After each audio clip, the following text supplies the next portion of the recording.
রান্না করছো? আর আমি তোমার জন্য একটা উপহার নিয়ে এসেছি। এই নাও টুনি, আজকে আমি তোমার জন্য চুড়ি আর লিপস্টিক নিয়ে এসেছি। তুমি খুশি হয়েছো তো টুনি? হ্যাঁ টোনা, আমি অনেক খুশি হয়েছি।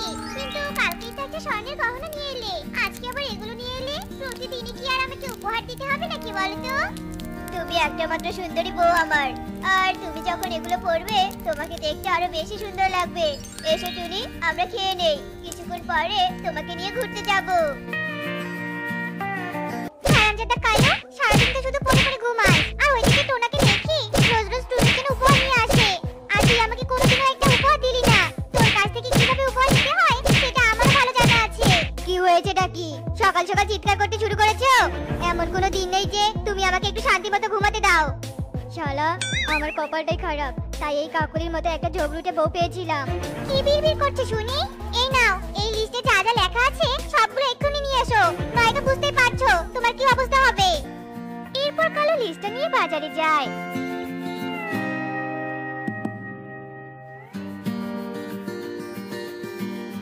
আর কাকুলি দেয়া লিস্ট অনুযায়ী সবকিছু নিয়ে বাড়িতে চলে আসে।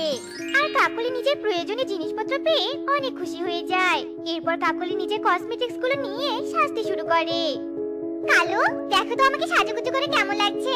নিশ্চয়ই অনেক সুন্দর লাগছে, তাই না কালু? ইয়ে মানে হ্যাঁ বউ, তোমাকে অনেক বেশি সুন্দর লাগছে। আমার মনে হচ্ছে আমি এদিক সেদিক না তাকিয়ে শুধু তোমার দিকেই তাকিয়ে থাকি। সত্যি বলছো? আমাকে সত্যি এত সুন্দর লাগছে? আমি ঠিক জানতাম সাজুগুজু করলে আমাকে অনেক সুন্দর লাগবে। ইস, সুন্দর না চাই, তোমাকে দেখতে পেতনির মতো লাগছে। যে কালো চেহারা, তার উপর ঠোঁটে লাগাচ্ছে লাল লিপস্টিক, কি যে বাজে লাগছে দেখতে। কিন্তু এখন যদি তোমাকে আমি এসব কথা বলি তাহলে তো তুমি আমাকে আবার মারতে শুরু করবে, তাই মার খাওয়ার ভয়ে প্রশংসা করছি। শোনো কালু, আমাকে তো দেখতে অনেক সুন্দর লাগছে, তাই আমি একটু বনে সবাইকে দেখিয়ে আসি। এরপর কাকুলি একে একে সবার বাড়িতে যায়, আর কাকুলির বাজে সাজ দেখে সবাই হাসতে থাকে। এরপর কাকুলি তোতার বাড়িতে যায়, আর তোতা কাকুলিকে দেখে হাসতে থাকে। এ কি কাকুলি, তুমি হঠাৎ করে এভাবে সাজুগুজু কেন করেছো? কোনো অনুষ্ঠানে যাচ্ছ বুঝি? না তোতা দাদা, আমি আজকে শখ করে একটু সাজুগুজু করেছি। আমাকে দেখতে অনেক সুন্দর লাগছে, তাই না তোতা দাদা? কালো ঠোঁটে লাল লিপস্টিক লাগালে কি দেখতে সুন্দর লাগে নাকি? তোমাকে দেখতে অনেক বাজে লাগছে কাকুলি দিদি, তোমাকে দেখে আমার অনেক হাসি পাচ্ছে। কাকুলি এসব কথা শুনে মন খারাপ করে কাঁদতে কাঁদতে বাড়িতে চলে যায়। এই যা, নিশ্চয়ই কেউ সত্যি কথাটা কাকুলিকে বলে দিয়েছে, আর তাই কাকুলি অনেক কষ্ট পেয়েছে। কালু, সবাই আমার সাজুগুজু দেখে অনেক হাসাহাসি করছে। তুমি তো বললে আমাকে দেখতে অনেক সুন্দর লাগছে, কিন্তু ওরা সবাই আমাকে দেখে বাজে বাজে কথা বলছে কেন? এর প্রতিশোধ আমি নিবই নিব। আমি কাউকে রাতে শান্তিতে ঘুমাতে দিব না, আর এই কাজে তুমি আমাকে সাহায্য করবে। এরপর কিছুক্ষণ পরেই রাত হয়ে যায়, আর যে যার ঘরে ঘুমিয়ে পড়ে। এদিকে কালু কাকুলি একটা ঝুড়িতে করে ছোট ছোট পাথর নিয়ে সবার ঘরে ঢিল ছুটতে থাকে,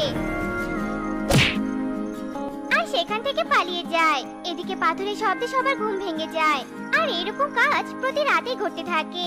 কিন্তু কেউ বুঝতে পারছিল না যে কে তাদের ঘরে ঢিল ছুটছে। শোনো কালু, সবার রাতের ঘুম নষ্ট করে দিতে আমার অনেক ভালো লাগছে, কিন্তু এতটুকুতে আমার শান্তি হচ্ছে না। আমরা রাতেই সবার ঘর ভেঙে দিব, আর তাড়াতাড়ি করে বাড়িতে চলে আসব, আর কেউ বুঝতেই পারবে না যে তাদের ঘর আমরা ভেঙে দিয়েছি। যেমন কথা তেমন কাজ। রাত হতে কালু আর কাকুলি একে একে সবার বাড়ি ভেঙে দেয়, আর সবশেষে টুনির বাড়ির সামনে এসে বলতে থাকে, কাকুলি, আমি শুনতে পেলাম টুনি নাকি একটা ডিম দিয়েছে, আর আমরা যদি টুনি বাড়িটা ভেঙে দেই তাহলে টুনির ডিমের কোনো ক্ষতি হয়ে যেতে পারে। ক্ষতি হলে হবে, আমি তো সবার ক্ষতি চাই। আমাকে নিয়ে হাসাহাসি করার ফল হারে হারে বুঝতে পারবে। এই কথা বলে কালু কাকুলি টুনির বাড়িটা ভেঙে দেয়, আর তাড়াতাড়ি করে সেখান থেকে পালিয়ে যায়।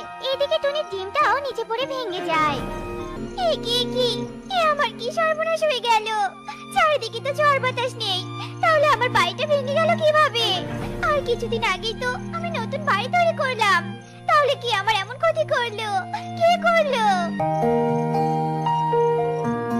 কি টুনি, তোমার বাড়িটাও ভেঙে গিয়েছে, কিন্তু আমাদের সবার বাড়িগুলো ভেঙে দিল কে? হঠাৎ করেই তো আমাদের বাড়ি একা একা ভেঙে যাওয়ার কথা নয়। এরপর সবার বাড়ি ভেঙে যাওয়া নিয়ে কথা বলতে থাকে, আর হঠাৎ করে শুরু হয় প্রচন্ড বৃষ্টি। এইসব কথা পরে ভাবা যাবে, আগে আমাদের সবাইকে আশ্রয় করতে হবে, নয়তো বৃষ্টিতে ভিজে সবার অনেক ক্ষতি হয়ে যেতে পারে। এরপর সবাই টুনির কথা মতো টুনির সাথে আশ্রয় খুঁজতে থাকে। আর কিছু দূর যাওয়ার পরে তারা একটা লাল পেঁয়াজের ঘর দেখতে পায়। আর কোনো কিছু চিন্তা না করে লাল পেঁয়াজের ঘরে প্রবেশ করে। আচ্ছা টুনি, এত সুন্দর পেঁয়াজের বাড়িটা কার বলো তো? আর বাড়ির ভিতরে তো কাউকে দেখতে পাচ্ছি না। এরপর লাল পেঁয়াজের ঘরে একটা ডাইনি প্রবেশ করে। ওরে বাবা রে, ডাইনি! তার মানে এটা কি ডাইনির বাড়ি? আমি আগে বুঝতে পেরেছিলাম যে এত সুন্দর করে কেউ বাড়ি বানাতে পারবে না। পালাও, সবাই এক্ষুনি পালাও! ভয় পেও না, আমাকে কেউ ভয় পেও না। আমি তোমাদের কোনো ক্ষতি করব না। তোমরা সবাই তো টুনির প্রতিবেশী, তাই না? আর টুনি তো আমার বন্ধু। আর তোমরা যেহেতু টুনির প্রতিবেশী, তাই তোমরা আজ থেকে আমার বন্ধু। টুনি তোমার বন্ধু মানে? তোমরা কি আগে থেকে পরিচিত নাকি? কিন্তু কিভাবে আর কোথায় তোমাদের দেখা হয়েছিল? আমি একদিন বাড়ির ভিতর দিয়ে যাচ্ছিলাম, আর তখনই এক মানুষ তান্ত্রিক আমাকে বন্দী করে আর আমাকে জাল দিয়ে আটকে ফেলে। ধরে ফেলেছি, আমি এক ডাইনিকে ধরে ফেলেছি। এখন একে দিয়ে আমি নিজের সব কাজ করে নিব, আর প্রতিদিন ভালো ভালো খাবার আর জামা কাপড় নিব। কিন্তু একে তো আমি জালে বন্দি করলাম, কিন্তু এই ডাইনিকে বাড়িতে নিয়ে যাব কি করে? আমি বরং একটা কাজ করি, এই ডাইনিকে এখানে জালে বন্দি রেখে আমি আমার জাদুর বোতলটা নিয়ে আসি, আর সেই বোতলে করেই আমি ওকে বাড়িতে নিয়ে যাব।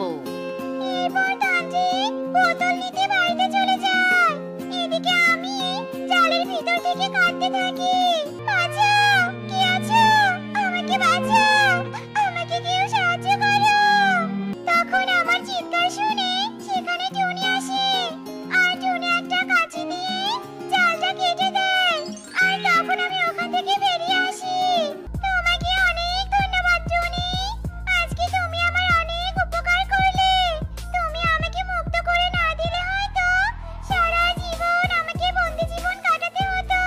আজ থেকে তুমি আমার বন্ধু, আর তোমার এই উপকারের কথা আমি কোনোদিনও ভুলবো না। এবার বুঝতে পারলে তো টুনি আমার বন্ধু কি করে হলো? কিন্তু তোমরা এই বৃষ্টির দিনে নিজেদের ঘর ছেড়ে আমার বাড়িতে কেন আশ্রয় নিয়েছো? এরপর টুনি ডাইনিকে সব কথা খুলে বলে।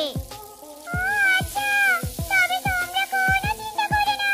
তোমাদের বন্ধু থাকতে তোমাদেরকে আর কেউ ক্ষতি করতে পারবে না। শোনো টুনি, এই লাল পেঁয়াজগুলো একটা করে সবাইকে দিবে। আর এই লাল পেঁয়াজ যেখানে রাখবে সেখানে অনেক সুন্দর লাল পেঁয়াজের ঘর তৈরি হবে। তখন আর কষ্ট করে তোমাকে ঘর বানাতে হবে না। আর কেউ চাইলেও এই লাল পেঁয়াজের ঘর ভেঙে দিতেও পারবে না। এরপর টুনি সবাইকে একটা করে লাল পেঁয়াজ দেয়, আর সবাই ডাইনিকে বিদায় জানিয়ে সেখান থেকে চলে যায়। এদিকে বৃষ্টিও থেমে গিয়েছিল। এরপর সবাই সবার জায়গা গিয়ে তাদের লাল পেঁয়াজ রেখে দেয়, আর সেখান থেকে অনেক সুন্দর একটা লাল পেঁয়াজের ঘর তৈরি হয়। অন্যদিকে কালু ও কাকুলি টুনির পেঁয়াজের বাড়িতে আসে। টুনি, কাল রাতে বৃষ্টির কারণে আমাদের ঘরটা ভেঙে গিয়েছে, আর আমরা ঘর ভেঙে নিচে পড়ে গিয়েছি। আমাদের অনেক কষ্ট হয়েছে রে টুনি, আর পড়ে গিয়ে অনেক ব্যথা পেয়েছি রে, তাই একটা বাড়িও বানাতে পারছি না। তুই তোর বাড়িতে আমাদেরকে একটু আশ্রয় দে না রে টুনি। এই নাও কালু দাদা, তুমি এই লাল পেঁয়াজটা নিয়ে যাও, আর তুমি যেখানে বাড়ি বানাতে চাও সেখানে গিয়ে এই লাল পেঁয়াজটা রাখবে, আর দেখতে পাবে লাল পেঁয়াজের ঘর তৈরি হয়েছে। এরপর কালু খুশি হয়ে লাল পেঁয়াজ নিয়ে সেখান থেকে চলে যায়। দেখলে কাকুলি, আমরা টুনিদের কত ক্ষতি করেছি, কিন্তু টুনিরা কিছুতেই বুঝতে পারেনি, আর তাই আমাদেরকে লাল পেঁয়াজের বাড়িটা উপহার দিল। কালু ও কাকুলির কথা ডাইনি দূর থেকে শুনতে পায়, আর কালু লাল পেঁয়াজটা বাড়ি বানানোর জায়গায় রাখে, কিন্তু সেখানে কোনো বাড়ি তৈরি হয় না। আর তখনই সেখানে ডাইনি চলে আসে। শয়তান কালু, তোরা শত চেষ্টা করলেও লাল পেঁয়াজ থেকে ঘর তৈরি হবে না। তোরা আসলে এতদিন সবার ক্ষতি করে বেরিয়েছিস। তোরা কখনো অন্যের ভালো দেখতে পারিস না। সৃষ্টিকর্তার কি ইচ্ছে, তোরা অন্যের ঘর ভেঙে দিয়েছিস, আর সৃষ্টিকর্তা তোদের ঘর ভেঙে দিয়েছে। আর তোরা অন্যের ক্ষতি করে যে অন্যায় করেছিস, সেটার শাস্তি আমি তোদেরকে দেব। কাকুলি, কোথায় তুমি? আমি তোমাকে দেখতে পাচ্ছি না কেন? তবে কি ডাইনি আমাকে অন্ধ বানিয়ে দিল? আমি ঠিকভাবে হাঁটতে পারছি না কালু। তার মানে ডাইনি কি আমার একটা পা ভেঙে দিয়েছে? হ্যাঁ কাকুলি, আমি বুঝতে পেরেছি। অন্যের ক্ষতি করলে তার থেকে দ্বিগুণ ক্ষতি নিজের হয়। আমরা যদি টুনিদের কোনো ক্ষতি না করতাম তাহলে আমরাও লাল পেঁয়াজের ঘরে সুন্দরভাবে দিন কাটাতে